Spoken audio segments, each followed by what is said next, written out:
ಅವ್ರ ನಾ ಸಾಧನ ಮಾಡಿದ್ದನ್ನು ನಿಮ್ಮ ಮುಂದೆ ಹೇಳಿದ್ನಿ ಅಂದ್ರೆ ನೀವು ಭಾಳ ಖುಷಿ ಪಡ್ತೀರಿ. ಏನು ಮಾಡಿ ಅಂಥದ್ದು?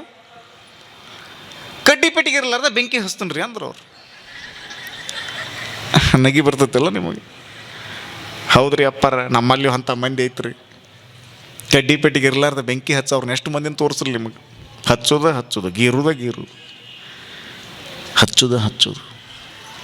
ಗುರುಗಳಂದರು ಕಡ್ಡಿ ಪೆಟ್ಟಿಗೆ ಇರಲಾರ್ದ ಬೆಂಕಿ ಹಚ್ತಿ ನಗಾಕತ್ತರವ್ರು. ವ್ಯಂಗ್ಯವಾದ ನಗೆ ಅವರದು. ನಗ್ಲಿಕ್ಕೆ ಹತ್ತಿದ್ರಲ್ಲ. ಯಾಕ್ರಿ ಅಪ್ಪರ ಇದು ಸಣ್ಣ ಸಾಧನೆ ಅನಿಸ್ತದ ನಿಮಗೆ? ಏನಿಲ್ಲಪ್ಪ, ಇದು ಸಾಧನೆನ. ಇದು ಕೆಟ್ಟ ವರ್ಷ ತೆಗೆದಿನೇನು ಅಂದರು. 12 ವರ್ಷ ತೆಗೆದಿನಿ ನೋಡ್ರಿ ಇದ್ರ ಸಲುವಾಗಿ. ಮತ್ತೂ ನಗಾಕತ್ರ ಗುರುಗಳು. ಯಾಕ್ರಿ ಅಪ್ಪಾರ ಅಂತ ಸಣ್ಣವ್ರು ಕೇಳಿದರು. ದೊಡ್ಡ ಗುರುಗಳು ಹೇಳ್ತಾರೆ, ನಿನ್ನ ಜೀವನದ ಅತ್ಯಂತ ಅಮೂಲ್ಯವಾದ 12 ವರ್ಷ ಸಮಯವನ್ನು ನೀನು ಎದಕ್ಕೆ ಕಳೆದು ಬಿಟ್ಟು ಅಂದರೆ ಕಡ್ಡಿ ಪೆಟ್ಟಿಗೆ ಇರಲಾರ್ದ ಬೆಂಕಿ ಹಸ್ನ ಅಂತೀಯಲ್ಲಪ್ಪ. 12 ವರ್ಷ ತಪಸ್ಸಿನ ಕಿಮ್ಮತ್ತು ಎಷ್ಟು ಅಂದ್ರೆ ₹1. ಕಿರಾಣಿ ಅಂಗಡಿಗೆ ಹೋದ್ರೆ ಏನು ಕೊಡ್ತಾರೆ? ₹1 ಕೊಟ್ರೆ ಕಡ್ಡಿ ಪೆಟ್ಟಿಗೆ ಕೊಡ್ತಾರೆ. ನೀವು ಕಿರಾಣಿ ಅಂಗಡಿಗೆ ಹೋಗಿ ₹1 ಕೊಟ್ರೆ ಅಂದ್ರೆ ನಿಮ್ಗೊಂದು ಕಡ್ಡಿ ಪೆಟ್ಟಿಗೆ ಕೊಡ್ತಾರೆ.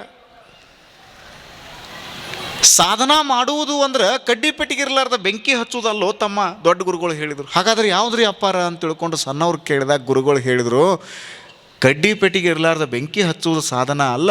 ಕಾಮ, ಕ್ರೋಧ, ಲೋಭ, ಮೋಹ, ಮದ, ಮತ್ಸರ, ಆಣವಮಲ, ಮಾಯಾಮಲ, ಕಾರ್ಮಿಕಮಲ, ನಾನು ನನ್ನದು ಎಲ್ಲ ನನಗೆ ಇರಲಿ ಅನ್ನುವಂತಹ ಇದೇನು ಒಳಗೊಂದು ಬೆಂಕಿ ಹತ್ತೈತಲ್ಲಪ್ಪ, ಆ ಬೆಂಕಿ ಹತ್ತಿದ್ದನ್ನು ಆರ್ಸಾಕ ಪ್ರಯತ್ನ ಪಟ್ಟರೆ ಮಾತ್ರ ಅದು ತಪಸ್ಸ ಹೊರತಾಗಿ ಕಡ್ಡಿ ಪೆಟ್ಟಿಗೆ ಇರಲಾರ್ದ ಬೆಂಕಿ ಹಚ್ಚುವುದು ತಪಸ್ಸಲ್ಲ.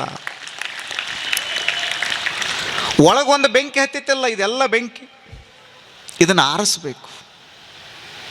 ಬುದ್ಧ ಒಂದು ದೊಡ್ಡ ಸಾಮ್ರಾಜ್ಯದ ಸಾಮ್ರಾಟ್, ದೊಡ್ಡ ಸಾಮ್ರಾಜ್ಯ. ಸಿದ್ಧಾರ್ಥ ಅವ್ರ ಹೆಸರು. ತುಂಬ ಚೆನ್ನಾಗಿದೆ ಕತೆ ಬುದ್ಧಂದು. ನನಗೆ ಭಾಳ ಖುಷಿ ಬುದ್ಧನ ಕತೆ ಹೇಳಬೇಕು ಅಂದರೆ. ಬುದ್ಧಂ ಶರಣಂ ಗಚ್ಚಾಮಿ, ಸಂಘಂ ಶರಣಂ ಗಚ್ಚಾಮಿ. ಇನ್ನೇನು ಸತ್ತೇ ಹೋಗಿರೋರು ಬುದ್ಧ. ಧ್ಯಾನ ಮಾಡೋ ಸಂದರ್ಭದೊಳಗೆ ಜ್ಞಾನೋದಯ ಆಗ್ತಿತ್ತಲ್ಲ, ಸತ್ತೇ ಬಿಡೋರು. ಬಿಡಲಿಲ್ಲ, ಅವರು ಗುರಿ ಬಿಡಲಿಲ್ಲ. ಹೀಗಾಗಿ ಅವರು ದೊಡ್ಡವರಾದರೂ ನಾವು ಗುರಿಯನ್ನೇ ಹಿಡಿಯಲಿಲ್ಲ, ಸಣ್ಣವರಾಗಿಬಿಟ್ವಿ. ಜ್ಞಾನಕ್ಕೆ ಕೂತ್ಕೊಂಡಿದ್ರಲ್ಲ, ಯಾವಾಗಲೂ ನಿಮ್ಮಂಗೆ ಕೆಳಗೆ ಕೊಂಡಿರ್ತಿದ್ರಿ ಬುದ್ಧ. ಯಾರೋ ಶಿಷ್ಯರು ಬಂದಂದರು, ಅಪ್ಪ ಅವ್ರು ಯಾಕೆ ಯಾವಾಗೂ ಕೆಳಗೆ ಕೊಂಡಿರ್ತೀರಿ? ಬುದ್ಧ ನಕ್ಕೊಂತ ಹೇಳೋರು, ಕೆಳಗೆ ಕುಂತವ್ರು ಯಾವಾಗೂ ಬೀಳಂಗಿಲ್ಲಪ್ಪ, ಅದಕ್ಕೆ ನಾನು ಕೆಳಗೆ ಕೂತ್ಕೊಳ್ತೀನಿ. ಮ್ಯಾಲೆ ಕುಂತವ್ರು ಬೀಳ್ತಾರೆ, ಕೆಳಗೆ ಕುಂತವ್ರು ಯಾವಾಗೂ ಬೀಳಂಗಿಲ್ಲ. ನೀವೆಲ್ಲ ಕೆಳಗೆ ಕೂತ್ಕೊಂಡು ನೋಡಿ ಹೃದಯ ತುಂಬಿ ಚಪ್ಪಾಳೆ ತಡ್ತೀರಿ, ನಲಿತೀರಿ, ಖುಷಿ ಪಡ್ತೀರಿ. ಅಪ್ಪವ್ರದ್ದೊಂದು ದೊಡ್ಡ ಕಾಯಕ ಕೈಂಕರ್ಯ ನಡೆದದ ಅಂದರೆ ನಮ್ಮ ಮನೆಯೊಳಗಿನ ಒಂದು ರೊಟ್ಟಿ ಅಪ್ಪವ್ರ ಜೋಳಿಗ್ಯಾಗ ಬಿತ್ತು ಅಂದರೆ ಸಾಕ್ಷಾತ್ ಬಸವಣ್ಣನ ಬಾಯಿಯೊಳಗನ ಬೀಳ್ತೈತೆ ಅನ್ನುವಂಥ ನಂಬಿಕೆಯೊಳಗೆ ನೀವು ಬರ್ತೀರಿ ಅಂದರೆ ಇದಕ್ಕಿಂತ ದೊಡ್ಡದು ಏನದ ಹೇಳ್ರಿ ನೋಡೋಣ. ಖುಷಿ ಪಡೋದೈತೆಲ್ಲ. ಸಿದ್ಧಾರ್ಥನಿಗೆ ಸಣ್ಣವರಿದ್ದಾಗ ಯಾರೋ ಹೇಳಿದರು ಅವ ಸನ್ಯಾಸಿ ಆಗ್ತಾನೆ. ಅಪ್ಪನಿಗೆ ಸಿಟ್ಟು ಬಂತು, ನನ್ನ ಮಗನ ಸಲುವಾಗಿ ದೊಡ್ಡ ಸಾಮ್ರಾಜ್ಯವನ್ನು ಕಟ್ಟಿನಿ, ಸನ್ಯಾಸಿ ಆಗ್ತಾರೆ ಇವರು? 100% ಆಗ್ತಾರೆ. ಅದು ಲಲಾಟ ಲಿಖಿತ. ಏನು ಹಣೆಯ ಮೇಲೆ ಬರೆದದಲ್ಲ ಅದು ಬದಲಾಗ್ತದೆ. ಒಬ್ಬ ಯೋಗ್ಯವಾದ ಗುರು ನಿಮಗೆ ಆಶೀರ್ವಾದ ಮಾಡಿಬಿಟ್ರು ಅಂದ್ರೆ ಆಗಬಹುದು. ಆದರೆ ಭಾಳ ಸ್ಪಷ್ಟವಾಗಿ ನೆನಪಿಟ್ಟುಕೊಳ್ಬೇಕು, ನಮ್ಮ ಕರ್ಮಾನುಸಾರವಾಗಿ ನಾವೆಲ್ಲವನ್ನು ಅನುಭವಿಸಲೇಬೇಕು. ಸಂದರ್ಭ ಬಂತು ಅಂದರೆ ನಿಮ್ಮನ್ನು ದೇವರು ಕ್ಷಮ ಮಾಡಬಹುದು, ಕರ್ಮ ಯಾವಾಗಲೂ ಕ್ಷಮ ಮಾಡಂಗಿಲ್ಲ. ನೀವು ಪುಣ್ಯ ಇರುವವರೆಗೂ ಅಟ್ಟ ಆರಾಮಿರೋದು ರೀ. ಪುಣ್ಯ ತೀರಿದ ಮೇಲೆ ಬೆನ್ನಿ ತಿಂದರೂ ಹಲ್ಲು ಮುರಿತಾವ. ಕಲ್ಲು ತಿಂದ್ರೆ ಅಲ್ಲ, ಬೆನ್ನಿ ತಿಂದರೂ ಹಲ್ಲು ಮುರಿತಾವ. ಸಿದ್ಧಾರ್ಥನಿಗೆ ಹೇಳಿದರು ಒಬ್ಬ ಸನ್ಯಾಸಿ ಆಗ್ತಾರೆ ಇವರು. ಆಗಬಾರ್ದು, ಒಳಗಡೆನೇ ಎಲ್ಲ ವ್ಯವಸ್ಥೆ ಕೊಡಬೇಕು. ಅರಮನೆಯೊಳಗೆ ಎಲ್ಲ ವ್ಯವಸ್ಥೆ ಮಾಡಿದರು. ಒಂದು ಸಾರಿ ವಾಯುವಿಹಾರಕ್ಕೆ ಹೋಗಬೇಕು, ಚಿನ್ನಪ್ಪ ಅಂತ ಒಬ್ಬ ಸವಾರಿ ಮಾಡವ ಕರ್ಕೊಂಡು ಬಂದರು. ನೋಡ್ತಾ ಆಹಾ ಎಷ್ಟು ಚಂದದ ಇದು ನಮ್ಮ ಸಾಮ್ರಾಜ್ಯ. ಇವ್ಯಾರಿವ ಭಾಳ ವಯಸ್ಸಾಗಿತ್ತಲ್ಲಿ ಇವನಿಗೆ, ಚಿನ್ನಪ್ಪ ಯಾರಿವ? ಹೌದು, ವಯಸ್ಸಾಗ್ತದೆ. ಯಾರು ಹುಟ್ಟ್ಯಾರಲ್ಲ ಅವ್ರಿಗೆ ವಯಸ್ಸಾಗ್ತದೆ. ಇದನ್ನು ಭಾಳ ಚಲೋ ತಿಳ್ಕೊಬೇಕ್ರಿ ನಾವೆಲ್ಲ. ಯಾವುದು ಹುಟ್ಟಿರ್ತದೆ ಅದು ಸಾಯ್ತದೆ, ಯಾವುದು ಪ್ರಾರಂಭಗೊಂಡಿರ್ತದೆ ಅದು ಮುಗಿತದೆ. ನಾಟಕದೊಳಗೆ ನಾಂದಿ ಹಾಡಿರ್ತಾರೆ. ನಾಟಕದೊಳಗೆ ನಾಂದಿ ಹಾಡ್ಯಾರಂದ್ರೆ ಮುಂಜಾನೆ 7 ಗುಡ್ದ ಮಂಗಲ ಮಾಡ್ತಾರೆ ಅಂದಂಗೆ ರೀ. ಅದು ಕರ್ಟನ್ ಎಳಿತಾರೆ ಅಂದಂಗೆ ಅದು. ಅದಕ್ಕೆ ಭಜನಾ ಹಾಡೋರೆಲ್ಲ ಅಂತಿರ್ತಾರೆ, ಹುಟ್ಟಿದ ಹುಳ ಒಮ್ಮೆ ಸಾಯುವುದೋ, ಕಟ್ಟಿದ ಮನೆಯೊಮ್ಮೆ ಬೀಳುವುದೋ, ಸೃಷ್ಟಿಯ ನೇಮ ಇದು. ಕೇಳಿರ ಹಾಡ ನೀವು? ತುಂಬ ಚೆನ್ನಾಗಿರುವಂಥ ಹಾಡಿದು. ಹುಟ್ಟಿದ ಹುಳ ಒಮ್ಮೆ ಸಾಯ್ತದ, ಕಟ್ಟಿದ ಮನಿ ಒಮ್ಮೆ ಬೀಳ್ತದೆ. ಅದಕ್ಕೆ ಬಸವಣ್ಣ ಅಂದರು, there is destruction for physical temple, there is no destruction for that of knowledge. ಸ್ಥಾವರ ಕಳಿವುಂಟು, ಜಂಗಮ ಕಳಿವಿಲ್ಲ. ಇವಂಗೆ ಯಾಕೆ ವಯಸ್ಸಾಗೈತಿ ಅಂದ್ರೆ ಅವರು ಸಿದ್ಧಾರ್ಥ ಅವ ಹೊಡೆಯುವಂಥವ ಚಿನ್ನ ಅನ್ನೋವ ಏನಿದ್ದಲ್ಲ ಅವ ಅಂದ, ಹುಟ್ಟಿಯರಂದ ಮೇಲೆ ಮತ್ತು ಸಣ್ಣವ್ರು ಇದ್ದವರೆಲ್ಲ ದೊಡ್ಡವರಾಗಬೇಕು, ದೊಡ್ಡವರಾದವರೆಲ್ಲ ವಯಸ್ಸಾಗಬೇಕು, ವಯಸ್ಸಾದವರೆಲ್ಲ ಒಂದಿನ ಸಾಯಬೇಕು, ಇದು ನಿಯಮ. ಆಹಾ ಅಂದ ಸಿದ್ಧಾರ್ಥ, ನನಗೂ ವಯಸ್ಸಾಗ್ತದೆ, 100% ಆಗ್ತದೆ. ಮುಂದಕ್ಕೆ ಹೊಂಟು ತಲೆಯೊಳಗೆ ಗುಯ್ ಅನ್ನಕೈತಿ ನೋಡ್ರಿ. ಅದು ಅಷ್ಟರೊಳಗಡೆನೆ ಒಬ್ಬ ರೋಗಿ ಬರ್ತಾ ಇದ್ದ ಆ ಕಡೆಯಿಂದ. ಇವ ಯಾರು? ಅವನು ಮನುಷ್ಯನೇ. ಸಣ್ಣಾಗಿದ್ದಾಗ ಆರಾಮಿದ್ದ, ದೊಡ್ಡವಾದ ಮೇಲೆ ಏನೋ ಸ್ವಲ್ಪ ವ್ಯತ್ಯಾಸ ಮಾಡಿಕೊಂಡ, ಇದನ್ನು ಚಟಗಳನ್ನು ಮಾಡ್ತಿದ್ದ, ಕೆಟ್ಟ ಹವ್ಯಾಸಗಳನ್ನು ಇಟ್ಕೊಂಡಿದ್ದ. ಅವನಿಗೆ ರೋಗ ಬಂದದ. ಅರೇ, ಮಾನವನ ಶರೀರಕ್ಕೆ ರೋಗ ಬರ್ತದೆ, 100% ಬರ್ತದೆ, ರೋಗ ಬಂದೇ ಬರ್ತದೆ. ತೇಷಾಂ ವ್ಯಾಧಿ ವಿಯೋಗ ದುಃಖ ಭರಿತಂ ಸೇವಾದಿ ಭಿರ್ನೀಯತೆ ಜೀವೇ ವಾರಿತ ರಂಗ ಚಂಚಲತರೆ ಸೌಖ್ಯಂ ಕುತಃ ಪ್ರಾಣಿನ. ಎಷ್ಟು ಚೆನ್ನಾಗಿದೆ ನೋಡ್ರಿ. ಅಪ್ಪವರು ಸದಾಶಿವ ಸ್ವಾಮಿಗಳನ್ನು ನಾವು ಯಾಕೆ ಗೌರವಿಸಬೇಕು ಅಂದರೆ, 75 ಹಳ್ಳಿಗಳಲ್ಲಿ ಜೋಳಿಗೆಯನ್ನು ಹಿಡ್ಕೊಂಡು ಹೋದರು.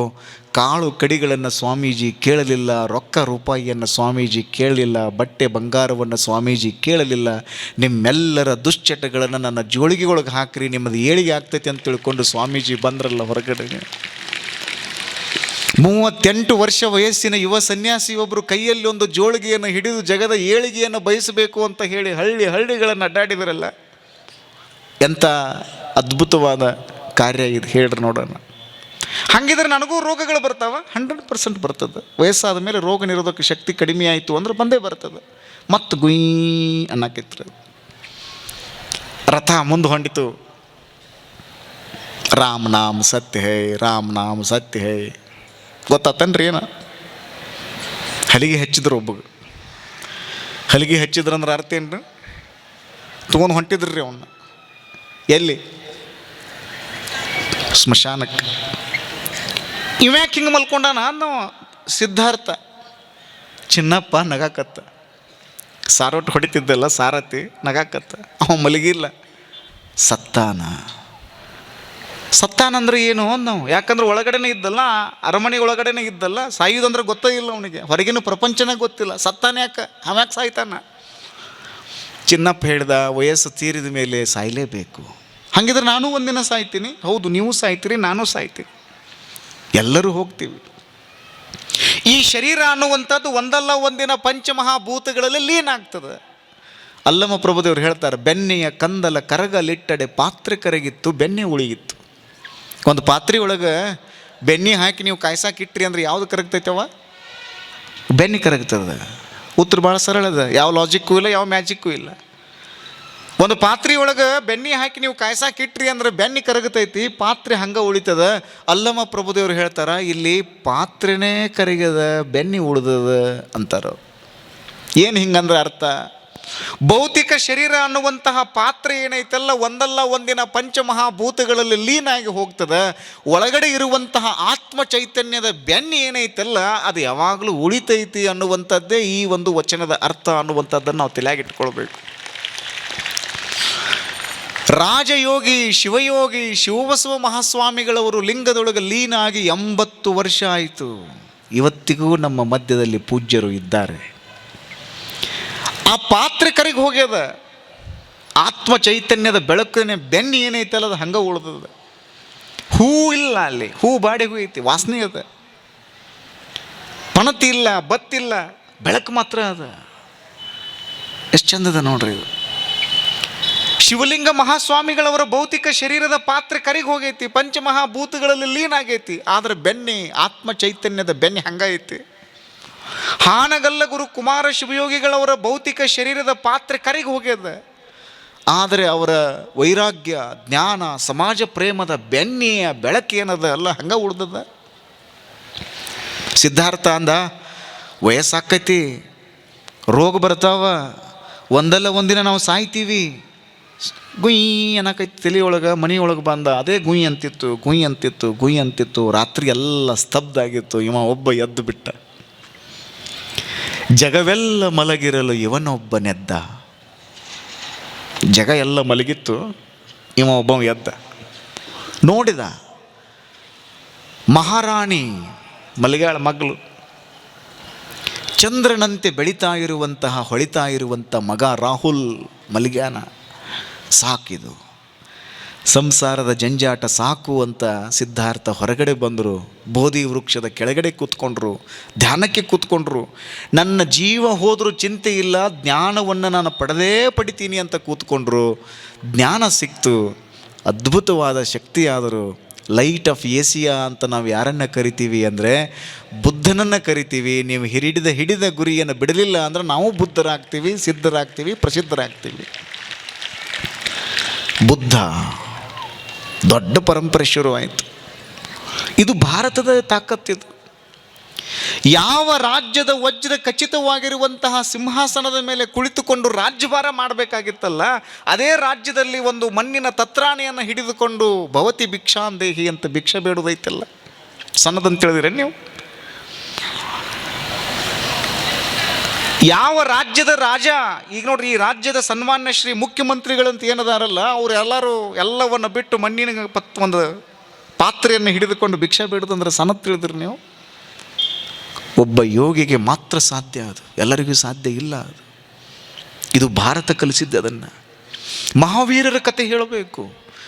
ಅವರು ಒಂದು ದೊಡ್ಡ ಸಾಮ್ರಾಜ್ಯದ ರಾಜ, ಎಲ್ಲ ವ್ಯವಸ್ಥೆ ಇತ್ತು. ಅವರು ವಿಚಾರ ಮಾಡಿದರು, ಅಹಿಂಸಾ ತತ್ವ ಹೇಳಬೇಕು ಅಂತ ಹೇಳಿ ಮೈ ಮೇಲಿರುವಂತಹ ಬಟ್ಟೆ ಹೋದರೂ ಚಿಂತೆ ಇಲ್ಲ. ಅವ್ರ ಬಗ್ಗೆ ಒಂದು ಭಾಳ ಚಂದ ಕತೆ ಅದು. ಎಲ್ಲ ದಾನ ಮಾಡಕತ್ತರ್ರಿ ಅವರು.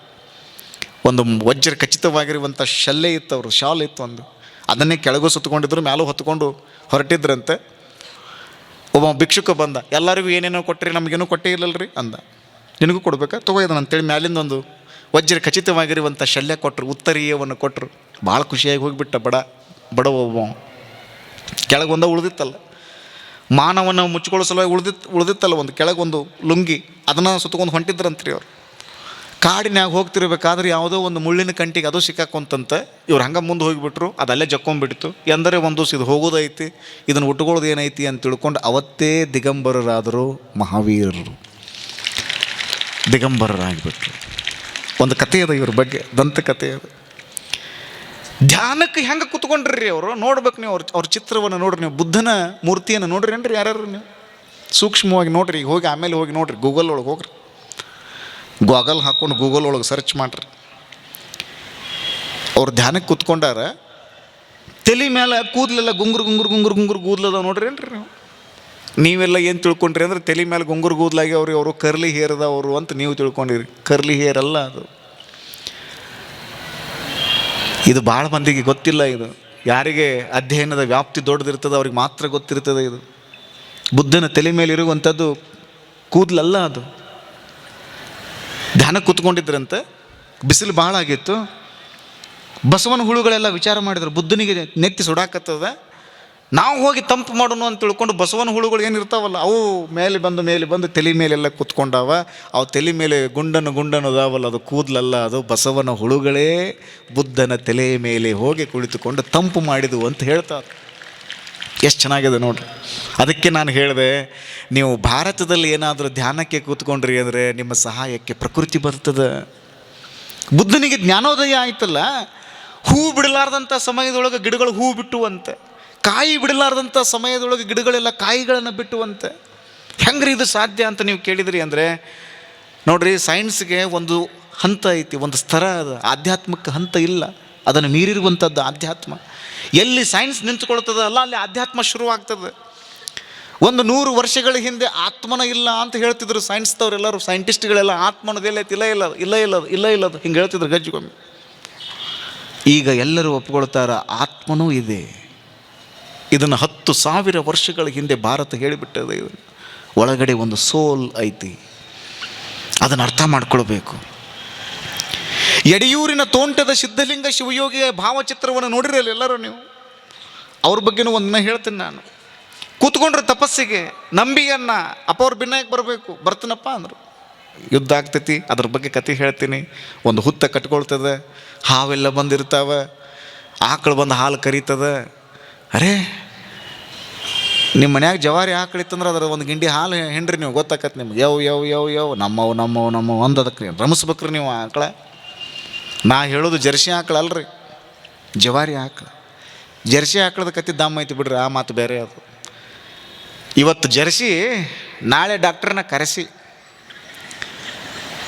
ಜರ್ಸಿ ಆಕಳ ಹಾಲು ಕುಡಿದ್ರಿ ಅಂದ್ರೆ ಡಾಕ್ಟ್ರನ್ನ ಕರೆಸೋದ ನೀವು. ದಯವಿಟ್ಟು ನೀವು ಯಾರು ಜರ್ಸಿ ಆಕಳ ಹಾಲು ಕುಡಿಯೋಕೆ ಹೋಗ್ಬೇಡ್ರಿ.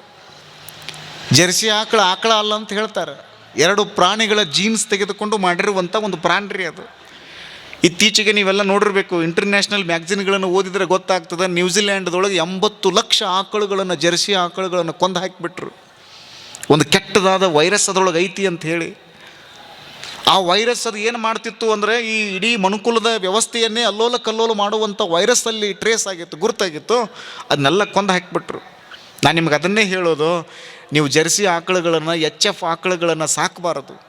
ಒಮ್ಮೆ ಎಲ್ಲರೂ ತೆಗ್ಯಾಕೆ ಹೋಗ್ಬೇಡ್ರಿ. ಸಾವಕಾಶ ನಿಮ್ಮ ಹತ್ರ 4 ಆಕಳಿದ್ದು ಒಮ್ಮೆ ತೆಗೆದು ಮತ್ತೆ ನನ್ನ ತೆಗೆ ಬಂದಿದ್ರಿ ನಮ್ಮ ಮಟ್ಟಕ್ಕೆ.